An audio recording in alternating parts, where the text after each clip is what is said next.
Halo pembelajar hebat. Selamat datang di video pembelajaran implementasi kurikulum Merdeka. Belajar kreatif, aktif mandiri, dan setara. Sebelum memulai pelajaran, pertama-tama kami ucapkan selamat kepada Anda yang telah menjadi peserta didik di PKBM Tanda Genap. Karena kami yakin bahwa Anda akan menjadi peserta didik yang hebat. Terus semangat dalam belajar demi meraih cita-cita. Jangan lupa bersyukur kepada Tuhan Yang Maha Esa karena diberikan nikmat sehat dan keimanan. Sebelum memulai belajar, marilah kita berdoa sesuai kepercayaan masing-masing agar pelajaran ini menjadi ilmu yang bermanfaat bagi kita semua. Amin. Ekonomi, topik belajar kelas 11, kesenjangan ekonomi. Amati kedua video berikut. Apa yang bisa kalian simpulkan dari kedua video tersebut? Kalian akan melihat perbedaan mencolok dari kedua jenis bangunan yang ada. Kalian dapat melihat perumahan dengan bangunan tinggi, di dekatnya terdapat perumahan yang tidak layak huni. Hal ini dapat terjadi karena adanya kesenjangan ekonomi yang ada di halangan masyarakat. Kesenjangan ekonomi yang terus meningkat menjadi permasalahan penting yang terus mempengaruhi pertumbuhan ekonomi nasional. Kini, Indonesia menempati peringkat keempat di dunia dalam hal ketimpangan ekonomi dan termasuk salah satu yang paling buruk di dunia. Menurut laporan yang termuat dalam World Inequality Report 2022, pada tahun 2021, rasio kesenjangan pendapatan di Indonesia berada di level 1:19. Artinya, populasi dari kelas ekonomi teratas memiliki rata-rata pendapatan 19 kali lebih tinggi dari populasi kelas ekonomi terbawah. Rasio itu lebih besar dibanding Amerika Serikat yang memiliki kesenjangan pendapatan sekitar 1:17, ataupun Rusia, Tiongkok, Korea Selatan, dan Nigeria yang rasio kesenjangannya 1:14. Indonesia, negara yang kaya akan sumber daya alam, budaya, dan berbagai destinasi wisata populer dunia. Mengapa Indonesia menjadi negara dengan ketimpangan ekonomi yang buruk di mata dunia? Sebelum mempelajari materi ini, apakah kalian sudah bisa menggambarkan apa alasan Indonesia menjadi negara dengan tingkat kesenjangan ekonomi yang tinggi di dunia? Eksplorasi. Kesenjangan ekonomi atau ketimpangan ekonomi adalah kondisi tidak seimbang yang terjadi di masyarakat berdasarkan aspek ekonomi, di mana aspek ekonomi dapat terlihat dari ketidakseimbangan pendapatan masyarakat. Di suatu daerah, bisa terdapat kelompok masyarakat yang memiliki pendapatan yang sangat tinggi, bahkan di atas rata-rata.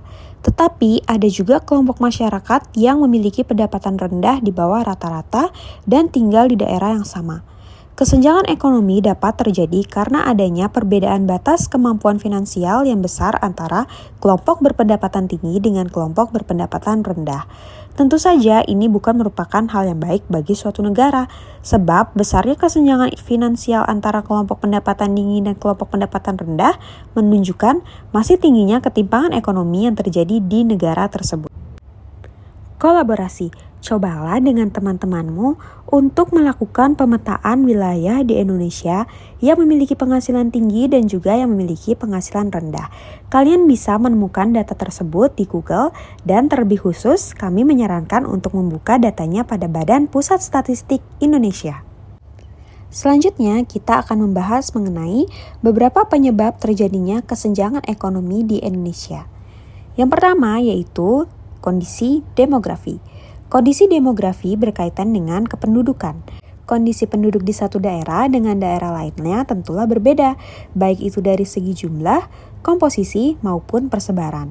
Kondisi penduduk yang semakin beragam antara penduduk di perkotaan dan di pedesaan tentu saja akan menghasilkan masalah yang semakin kompleks terkhusus yaitu permasalahan kesenjangan ekonomi. Yang kedua yaitu kondisi pendidikan. Pendidikan adalah elevator atau tangga bagi masyarakat agar dapat meningkatkan kualitas hidupnya. Meski memiliki kurikulum yang sama, tetapi setiap daerah tidak memiliki kualitas yang sama dalam pendidikan. Hal ini disebabkan karena adanya perbedaan fasilitas maupun mutu pendidikan. Perbedaan kondisi pendidikan ini akan menghasilkan perbedaan kualitas sumber daya manusia, dan perbedaan kualitas sumber daya manusia dapat menjadi salah satu modal dalam menghasilkan standar ekonomi yang tinggi bagi masyarakat tertentu. Yang ketiga yaitu pendapatan yang tidak merata. Tingkat pendapatan atau upah di setiap daerah berbeda-beda. Hal ini dapat menyebabkan kesenjangan ekonomi sebab masyarakat di daerah perkotaan atau daerah industri akan memiliki kesempatan untuk mendapatkan upah yang lebih tinggi dibandingkan dengan masyarakat yang hidup di daerah pedesaan. Selanjutnya yaitu pembangunan yang tidak merata. Pembangunan yang merata merupakan salah satu langkah negara untuk mengurangi kesenjangan ekonomi. Salah satu contoh bentuk pembangunan yang dilakukan pemerintah adalah pembangunan infrastruktur. Jika pembangunan infrastruktur dilakukan dengan baik, maka tercapainya pembangunan ekonomi yang merata akan lebih mudah dicapai. Apabila pembangunan infrastruktur dilakukan dengan merata, maka masyarakat di setiap daerah dapat melakukan kegiatan ekonomi dengan efisien. Yang terakhir yaitu kurangnya lapangan pekerjaan. Kesejahteraan masyarakat salah satunya dipengaruhi oleh ketersediaan lapangan kerja. Sempitnya lapangan kerja akan memunculkan pengangguran di masyarakat. Masyarakat yang tidak memiliki pekerjaan tidak dapat memenuhi kebutuhan dengan maksimal. Bayangkan, apabila tenaga kerja yang tidak terserap adalah kepala keluarga di usia produktif, hal ini tentu akan berdampak tidak hanya kepada satu individu melainkan pada satu keluarga. Elaborasi. Untuk memahami lebih dalam mengenai penyebab dari adanya kesenjangan ekonomi, cobalah untuk membuka modul ekonomi kalian dan pergilah ke halaman 71. Di sana akan ada teks yang berjudul 4 penyebab ketimpangan di Indonesia versi Bank Dunia. Kalian akan diminta untuk membaca teks tersebut, kemudian menganalisis terkait 4 penyebab ketimpangan di Indonesia versi Bank Dunia. Berpikir kritis. Setelah memahami apa yang dijelaskan dalam video ini ditambah dengan membaca teks yang ada di dalam modul, kalian diharapkan dapat menjawab beberapa pertanyaan berikut, yaitu mengapa ketimpangan pasar tenaga kerja banyak terjadi di Indonesia? Menurut kalian, bagaimana cara mengatasi ketimpangan ekonomi yang disebabkan oleh peluang ekonomi? Jelaskan dengan bahasa kalian sendiri. Jika kalian dapat menjawab beberapa pertanyaan tersebut setelah membaca teks yang ada pada modul, maka kalian sudah memahami secara garis besar materi selanjutnya yang akan kita bahas, yaitu ketimpangan pendapatan. Ketimpangan pendapatan. Ketimpangan pendapatan dapat terjadi akibat tidak meratanya distribusi pendapatan. Distribusi pendapatan menjelaskan dan menilai bagaimana pemerataan pendapatan di suatu negara. Menurut Bank Dunia, ketimpangan pendapatan merupakan dimensi penting untuk mengukur kesejahteraan negara karena implikasinya pada kemampuan untuk mengurangi kemiskinan. Koefisien Gini.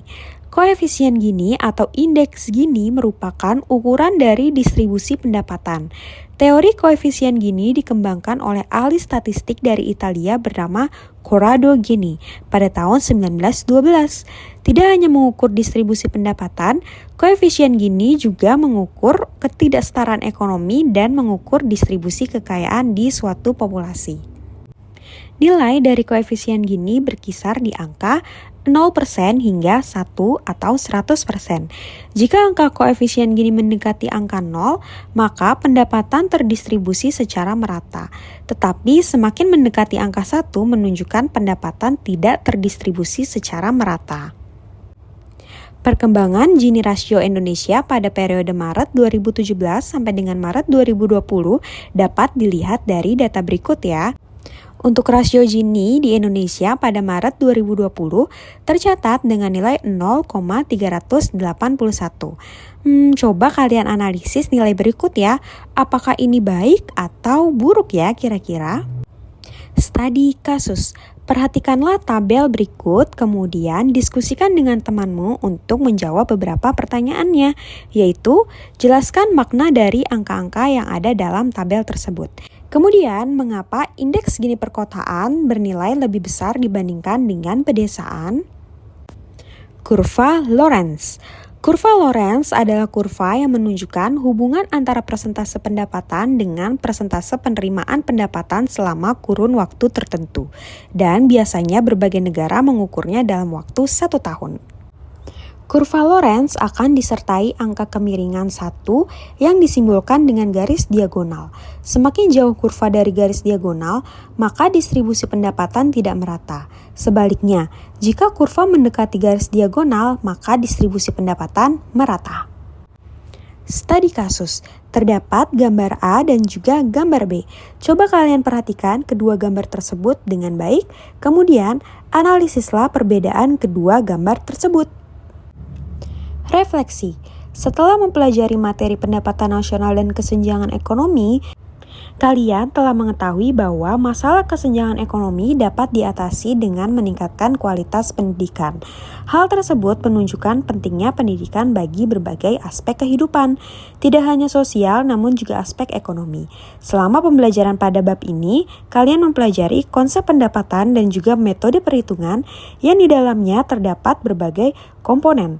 Maka dari itu, kalian perlu meningkatkan kemampuan analisis dan berpikir kritis. Dengan begitu, kalian bisa mengikuti pelajaran dengan lebih efektif. Demikian materi yang telah kita pelajari dalam video pembelajaran ini. Semoga apa yang telah dipaparkan dapat kalian terima dan pahami dengan baik. Jangan lupa untuk bereksplorasi secara mandiri dalam memahami berbagai materi yang telah diajarkan.